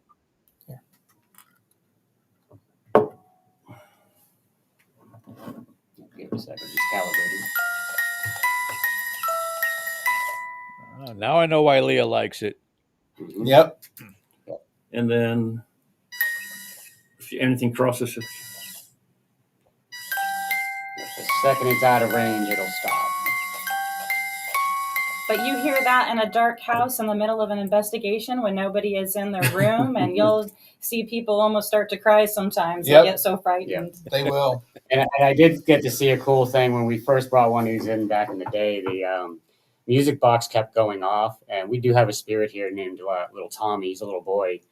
And the thing kept going off, and he was here talking with us. So out of curiosity, I grabbed the SLS camera, which shows the stick figures, and I swung it in front of the music box, and there was a tiny little stick figure boy in front of it, and he kept dancing. Every time he would dance, it would play, and then he would stop, and it would stop playing. So that was very interesting to watch, yeah.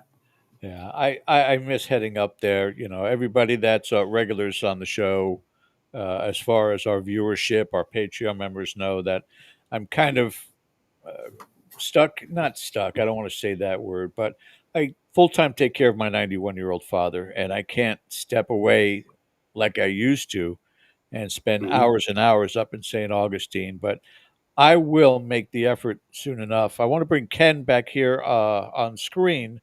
And I want to ask one other thing. Troy, do you guys do any kind of equipment repair? Yes, we do. Yeah, we do equipment repair. We back up all of our products as well. But yeah, if anybody has any problems, they can get a hold of us for Damn green repairs. screen. I'm trying to get this at an angle you can see it, but it is there. It is my shack hack. Oh. Oh, nice. Wow, impressive. This thing How long you had it? it's captured a bunch of stuff, but I've got problems with the audio, the batteries and stuff. So I'll get in contact with you, Troy. Yeah. Okay. Yeah, get in contact. Yeah, we have a wonderful engineer works for us. We do work on all of our products. We cover everything, and if we are familiar with that product. I haven't seen that one in a while though. Yeah, it's a classic. It's an old one. Yeah. Going to turn it over to Ken. I'll be back with you guys towards the end of the hour, but incredible. I wish you guys the most success with so much of the equipment you've got there, and I know there's more on the way. Thank you, George. Thanks. Thank you, George. Thank you. Pleasure All talking right. to you. Thank you very much. Well, it's good to see you folks again. And I'm glad Yeah. it's going well. There's smiling faces down there. I want to address Troy here for a moment specifically. Don't use phone app recorders. I don't recommend it, no. No, because the phones operate on RF or microwave signals, Exactly. which means that anything can emit sounds into your recording to give you false positives. This is why you use dedicated equipment. You want to record, use a recorder. And make sure it's metal shielded. So it will block out RF signals. So I wanted to jump in on that because I'm in your corner on that, Troy. Yeah, thank you. So the last time that we were down there, we visited with you a little bit. And as promised, I was just talking to the folks today. When are we going back to St. Augustine? So we're going to plan that, but here is our destination. And you know that one very well because you're sitting there tonight. That's exactly where we are. That's that door. So it'll be the regular gang. It'll be us. Cody and Satori will be down there again because we need at least one Hawes to come. Maybe we can talk the old man into coming. Who knows? Oh, that'd be great. You know, we'll take care of you guys. Yeah, I hope we do, and I appreciate that. That would be great. Yeah. I had the pleasure of meeting him back in 2017 when they were investigating the lighthouse. No, 2007. Sorry, got the decade wrong. 2007. Well, it was great. We were walking through town. We went into the store. I said, I have to stop. And I immediately recognized Troy. He was there because he'd been on the show before. And then we, the kids walked in, and Satori's pointing to the picture. He says, yeah, that's my father there. It's like, really? Yeah, we got his picture right up there. I wanted to get into a little bit of the investigating with you, but I like a little background because I find this interesting. Can you guys go around the table and tell us what was, if you recall, your first paranormal experience in St. Augustine? And I like to hear from all of you. What was the first gotcha moment that you had? And maybe it was years ago, but when did that happen for you? Oh, okay. Should I ladies first or? Okay. Sure, I can start. I would say it was when I was around 13 and I was at the fort and I was in one of the rooms, the creepy room that you kind of crunch down and crawl into. And as I was walking through the doorway, I heard a disembodied voice say, "Watch out." And there was nobody else around me. And I was the only one in there. And AKA the powder room at the fort. Real cool spot to check out. And then I was in that room by myself after I had heard it. And then I backed right back out and got out of there. That is so cool. That's not every day that happens. So you actually hear a voice like that. Yep.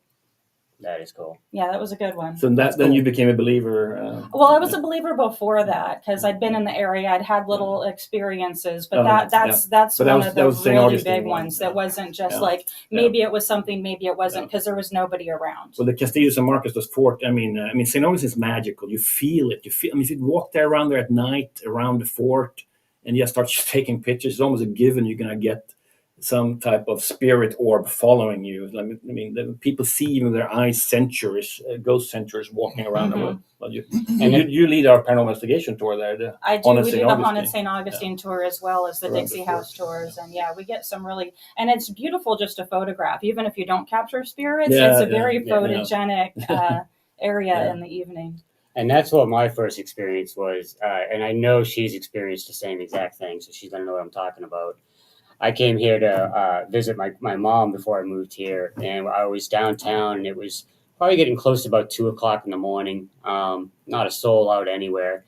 And as I'm walking down through Main Street, every time I walked under a streetlight, it would flicker and go out. Mm-hmm. And then as soon as I'd walk past that streetlight, it would come back on. And every streetlight was doing that, following me down the road.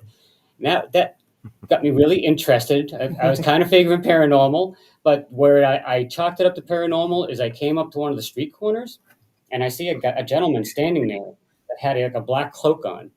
And I approached him to talk to him. And as soon as I introduced myself to him, he looked up, there was no face, and he disappeared right in front of me. So I'm guessing the lights had to do with him. And that was my very first paranormal experience in St. Augustine, which really blew my mind. And this is why, for me personally, I like walking around town at night. There is nothing like it. It is completely different than daytime. Yeah, that's true. Brent, how about you? My first experience was probably 6 years ago here in St. Augustine. I had went to the fort. A lot of times in the evenings, whenever my wife and I would actually come down on vacation, I would go walk around the fort late at night. So if you ever get the chance, just follow the sandy path, Go down, there's a set of steps, follow those steps, and then you're kind of on the back side of the fort that faces away from town. Yep. And I was just walking down the path, and all of a sudden this person comes running at me. And before they could get to me, they disappeared. I was like, what the hell was that? So then I start looking around, and I start seeing there's lots of figures darting around. And I got the sense that it was like the soldiers kind of running at me, checking to see if I was friend or foe. It was a very interesting experience. I'm glad you came out on the good side of that. Yeah. I've went several times since at night, and you still have that feeling. I've not seen them, but I've had that feeling. Yeah. Jonas, how about yourself? Yes, I moved to St. Augustine in 2000. I'm originally from Sweden. I came over here on a green card in 2000, and it was my dream to move over here. I'd been over here for college before, and not in St. Augustine, but in Alabama. I just wanted to come back. I managed eventually, after many years, so 7 years back in Sweden, I managed to get a green card because I didn't want to be here illegally. I came back legal way, and I drove around Florida. My girlfriend that I had, she said, I'll join you in Florida, if in the United States, if you move somewhere it's warm. So I was driving around Florida looking for where to settle. And I love history, and I stumbled up on St. Augustine, and I just fell in love right away. I was feeling here. I felt so good here. Even though I had a job offer outside of Tampa selling stocks, and I didn't want to do that. People told me, like, there's nothing, you can't make a good living really in St. Augustine. I mean, there's no, it's just a tourist town. It's just sightseeing and stuff. I didn't care. I want to be here and be happy because I love the town so much. And I got a job at the St. Augustine Lighthouse in the museum there, and working up in the tower. Everybody was saying that the St. Augustine Lighthouse is haunted. And I'm coming from Sweden, where people were back then, nobody believed in ghosts. Nobody talked in ghosts. You would be committed if you talked about ghosts. So ghosts were not on my mind when I came to St. Augustine. But everybody, including director Kathy Fleming, had a ghost story to talk about. That she was telling the director of the museum that she had seen a man in the basement at closing time, down there by the water cisterns. And he had disappeared around the corner. She was yelling out, "Hey, sir, we're closing up. Come with me." And there's no door to exit there. So she walked after him down past the water cisterns, around the corner to the dead end, and there was nobody there anymore. So everybody had a story to tell. And what convinced me that the place was haunted, because I was a skeptic, but I was open-minded. I had weird things happening during the year, but there was always some explanation, maybe something electrical. I mean, something logical I could come up with, that maybe it was something electrical, and so on. But one day, I was middle of the day, I was moving some boxes from the keeper's building from the third floor and taking over to the brand new visitor center to our store, to the stock room, which is located 300 feet away about from the keeper's building. And I was cornered by a few tourists who were asking me about what hauntings we have at the lighthouse. And the trained I was trained to explain about everything anybody had any questions about, treat them extremely well. That's what St. Augustine Lighthouse is all about, taking care of the customers. So I told them every ghost story I could remember. I told them about the little girl that haunts the place, the man in the basement, the man in the tower, and so on, the tobacco smoke. That one eluded me. That one I did not tell them about. I forgot about that one. But everything else, 10 minutes talking to them. Take my boxes, say bye to them, and I walk out on the grounds between the lighthouse and the keeper's building. And then suddenly the tobacco smoke. I just smelled this strong, to me, it was a pipe. People have told me before it's supposed to be a cigar that you experience. But to me, and I used to smoke cigars, that's not the cigar, that was a pipe. Yeah. But there's nobody around me. Out in the fresh air, like 3 p.m. in the afternoon, nobody around me. And I walked the 300 feet over to the visitor center, and this smoke is with me like somebody puffing right next to me. and is with me the whole way outdoors. And inside the brand new building, the visitor center, into the back stock room, the smoke is still with me. I don't see any coworkers. I want to share this with somebody. As I walk into our gift shop, the smoke goes into my mouth and I taste it. And then I was thinking, this really makes sense because I talked about all the other ghosts for like 15 minutes, but not that one. And here he is now in my mouth, reminding me that, please, next time you talk about ghosts, talk about me. So I was a little bit concerned I was getting possessed because it was in my mouth. I could taste the smoke.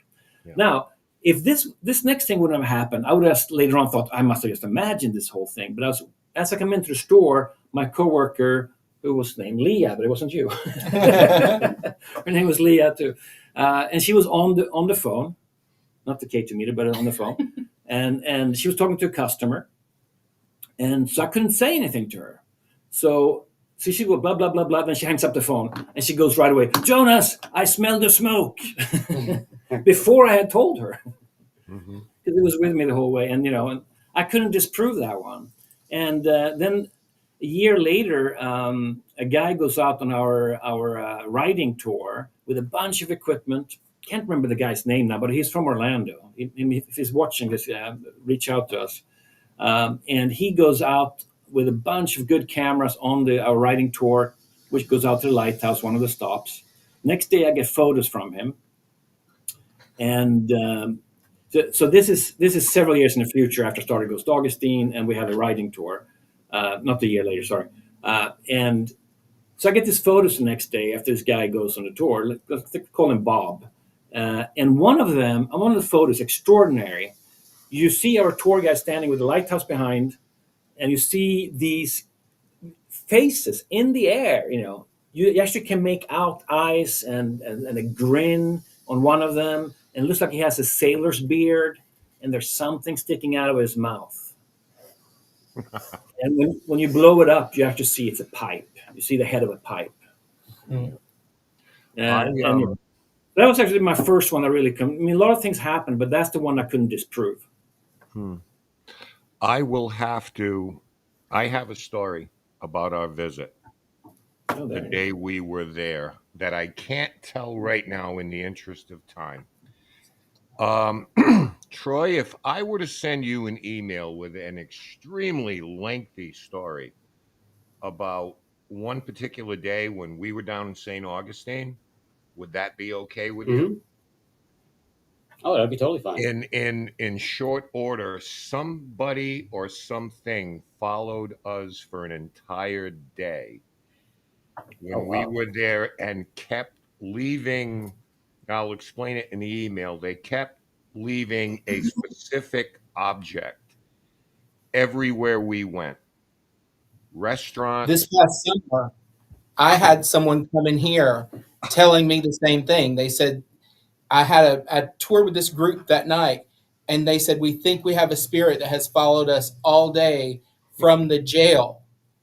And sure enough, there was someone that was trying to talk to them through some of our devices. So yeah, that happens a lot down here in St. Augustine. They were leaving objects everywhere from the Airbnb we stood to the restaurants we went to. No matter where we went, there was a sign, a particular object that they kept leaving there. It is, I don't know if it's the craziest story that you've ever heard, but it's one of the craziest we've ever been involved in. And that's saying something for us. But I can't wait to tell you. You'll love it. Okay, so when you have tourists, visitors that come in that tell you about their own experiences, whether it's on a tour, an investigation, what is it like? How does it feel when they match up with your own experiences? Like I'm just telling you and Brent say, yeah, no, we've heard that before. That is a really cool thing when you get people who've never met each other before. They have no reason to tell the same story, but they're telling the same thing that you've experienced or documented. That's got to be pretty cool for all of you. It's very cool. For me personally, it's more validation. Coincidences for me only go so far. When you got numerous people having the same exact experience or very similar to the same exact experience, that's not coincidence to me. there's more to it. And to me, that's us all trying to connect those dots together. And we're actually making a little bit of headway because none of us know everything. We all might have a piece of it. And if we all can get it together between all of us, we might actually get something. Do you ever have a moment on a tour or an investigation or just well, Brent shared one with us. Do you ever have something that like legitimately scared you? Like not to the point where you know, ran screaming, but something that I mean really made you jump, really made the hair on Well, your arms stand up. I had an experience. This is back in 2013. My kids were small. They were 4 or 5. I mean, it sounds like a bunch of kids now. I'm trying to remember how old they were. They were like 4 or 6 years old. Very, very small. And the tour guide of ours, and yeah, we at back then we used to go into Antiques and Uniques, this antique store at 7 Avilés. Mm-hmm. That street. That building used to be the original, well, the jail before Henry Flagler came to town in the 1880s. That used to be the jail there before what is now marketed as the old jail, where you've been. And there, we went in there for years on our riding tour and one of their walking tours, the Dead Walk. And more and more we were getting on the equipment in there that there was a dark force in there, and that was keeping other spirits captured there in this house. But a tour guide that I had, she had in her ear this demonic voice, or I mean, this telling her that her children were threatened, that she shouldn't come there anymore. So she absolutely refused to go down that street again, and it was very. I mean, that hit me because she had her children, and when I was at home, I mean, we kept on going. I'm the owner of the company. We kept on going to the place, and at home, unexplainably, the pictures of my children just fell from a place they've always been sitting, framed on up on a shelf. They just fell down on the floor, and coincidence, I don't know how they fell, but that really spooked me, of course, and then of course we had that thing that happened to Ed, to our tour guide in 9 years ago, at another place we used to go into. That we the building got sold. We didn't own the building, but we have had a horrible thing happening with another. Yeah, you about Rick. Yeah, with Rick. Yeah. You want to talk about that too? Yeah, I'm not going to make you talk about something you might want to talk about, but I'd rather not talk about that one. Yeah, okay. We had a death. Let's just put it that way. And out of due respect for the family, I would rather not talk about it. I understand. Totally understood. Do any of you find that there are certain personalities or people that tend to show up, like not living people, but are there certain entities or spirits that seem to be pretty consistent that show up? Maybe you know, maybe you have learned their names, or maybe you've given them a name, but they seem to be pretty consistently present when you go through places. Yeah, so like our Dixie house, you know, we've got James, who is he identifies as an ancient or an elemental. Yeah. He's been here for the whole time. We've got James. He's a soldier from World War II, which is Jack. Jack. Sorry, yeah. Interesting with him is he's never been to St. Augustine. He has no connection with St. Augustine, but yet he's here hanging out with us. So that was kind of interesting.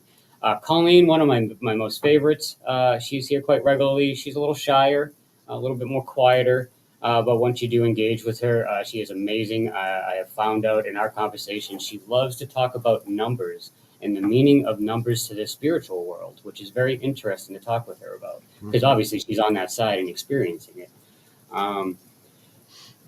Martin, I guess, is another one that's been a normal guy.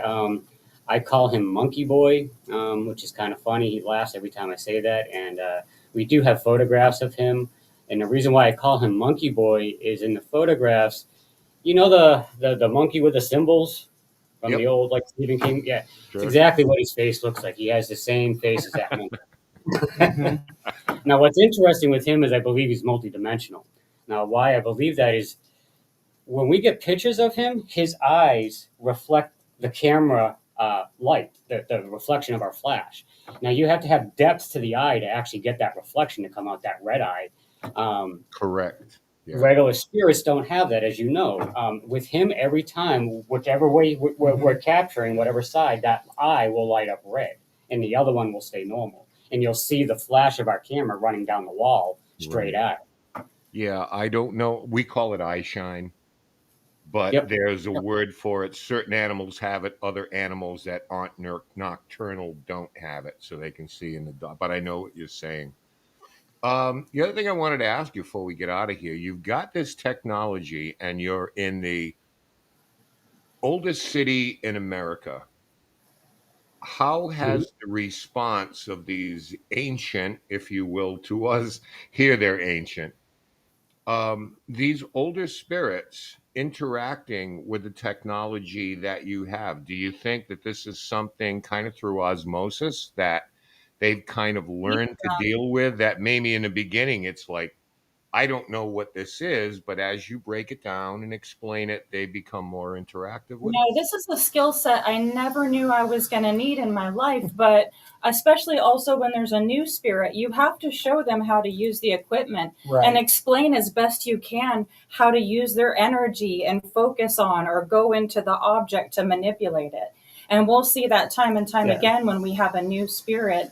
And like we'll start with things like cat balls and dowsing rods and dead bells and the things that look the most familiar and are the easiest to manipulate. And then work up through the more complicated mechanisms. It give you a good example. So the polterscript here, when I was testing this one, was kind of funny. I brought it. Of course, I always do testing here in the house, and I specifically had asked James and a few other ones to help me test this. And when we first turned it on, this thing started going crazy with this tons of random words coming out. So I had a feeling. So out of the heck of it, I grabbed the SLS camera and I pointed the SLS camera at this, and right above it was a ball of a whole bunch of stick figures. So we turned on the SB7 spirit box so we could hear their real voice in real time. And I said, hey, listen, are you guys trying to figure it out? We swear we heard at least 5 to 7 different yeses. So at that point, we said, okay, guys, we're going to leave that on. We're going to go grab a coffee. We'll be back in about an hour. Why don't you guys keep playing with that? There you go. So we left, got our coffees. We came back. I walked into the house. First thing I noticed is this was quiet. So I walk into the room where this is, and I'm like, hey, did you guys figure it out? Immediately says yes. Thought that was impressive.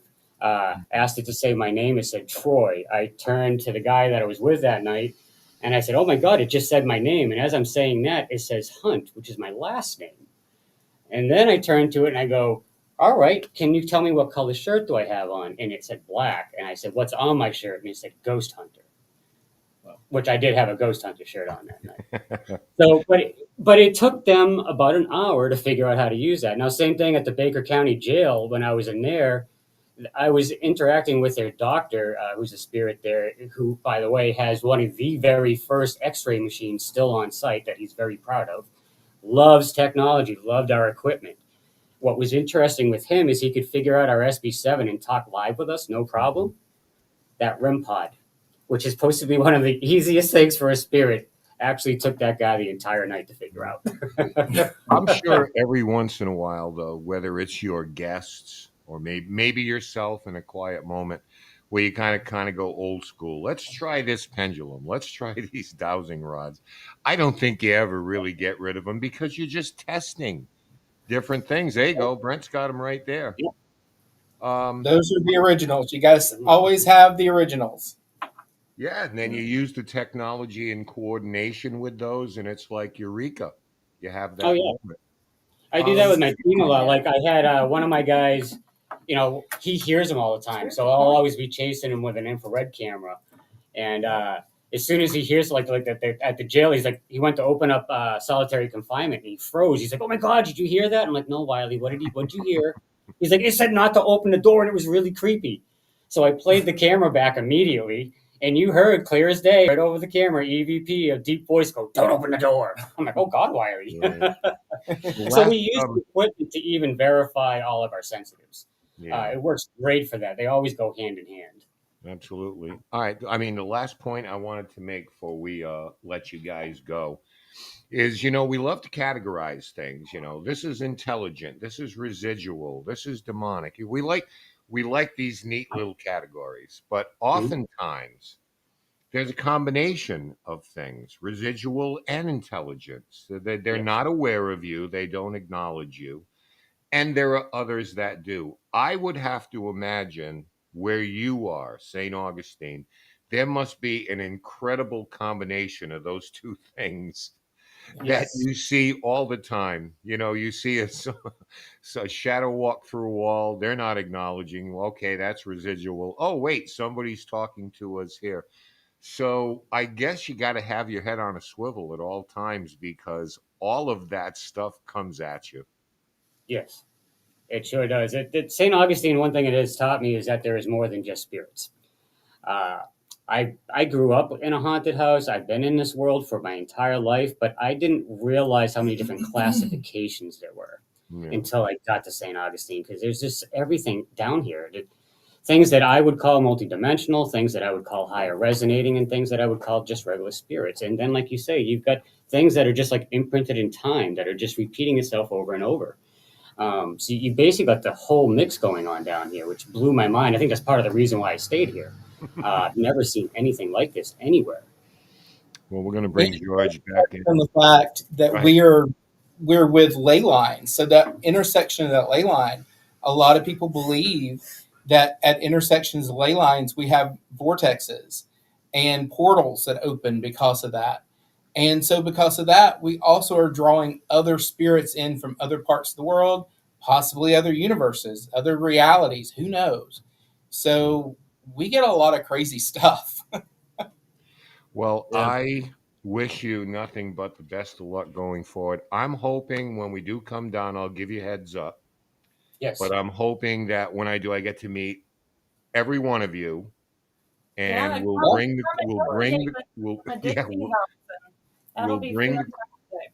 bring the crew down, and I'm looking forward to the Dixie House and just spending some time with you folks. And Troy, I apologize in advance. It's going to be a long story, but I think it's going to be worth your while to read it because it was amazing what happened to us the last time we were down. We never had a chance to tell you, but it is one of the weirdest things that has ever happened to us. I can't wait to read all about it, man. You got me very intrigued right now. Oh, it's crazy.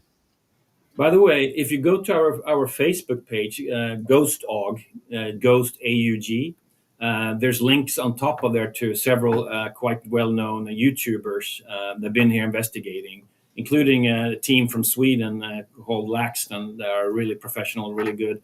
It's subtitles on that one, though, because they speak Swedish. But we had Kalani Ghost Hunter here and a few others. Yeah, Omar's been in here. Like Omar, he's a good guy. I need all of you. What's going on? But it's really active here at the Dixie House, though. The Dixie House. When we close out the show, do not hang up because I want to talk topically about that and something else as well. But here we go, October. And then we get into the Festival of Lights. I mean, it's just going to be an amazing end of 2025 for you guys. It has been amazing having you join us this evening. And it's just, again, the beginning of a relationship that I know is going to continue on and on and on. And then Ken's going to come down there and harass the hell out of you guys. It's going to be a blast. So I can't wait. Thank you for what it is that you guys do and keeping things so active there in St. Augustine. GhoST Augustine, ladies and gentlemen, joining us tonight. Yep. That does it for us, guys. Again, don't hang up over there yet. Stay with us. Thank you so much. Who do we have next week, Ken?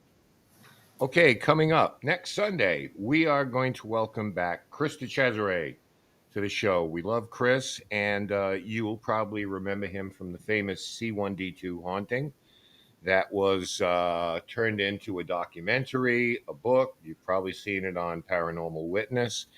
the story is going to be told on a new Netflix series that's going to be out, and Chris is going to come in and tell us a little bit about that. So we're looking forward to having him back. He's a great guy. He's a funny guy, and so don't miss that one. Leah, Brent, Troy, and Jonas, thank you so much. Stay with us. Don't hang up yet. But for the rest of you guys, thank you so much. Our Patreon members, we'll see you tomorrow night, 8 p.m. sharp, possibly from the Paint House. Until then, my name is George Lopez, with me, Ken DaCosta. Thanks for watching. We'll see you again next time. Take care. Bye, y'all. I see her rolling up, Uber black Cadillac, high heel boots and a sexy body full of tats. Baby's bad, oh baby's hella bad. After her there ain't no coming back. Wanna take a run at that. I think she's feeling me, turn it up a few degrees. My imagination of her body gets the best of me. Oh gosh, she's such a tease, bitten lips, bruised. All right.